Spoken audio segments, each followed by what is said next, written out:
Okay, we're at the Wild West Cooper's Ranch. Today is Daniel's party. This is the entrance.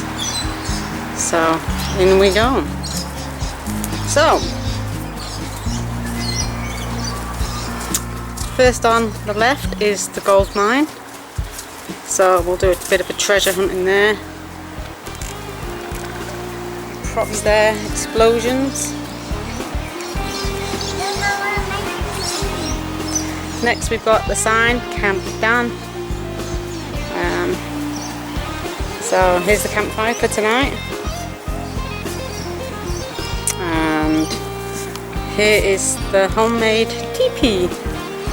Okay, made with drop sheets and bamboo sticks, big bamboo sticks.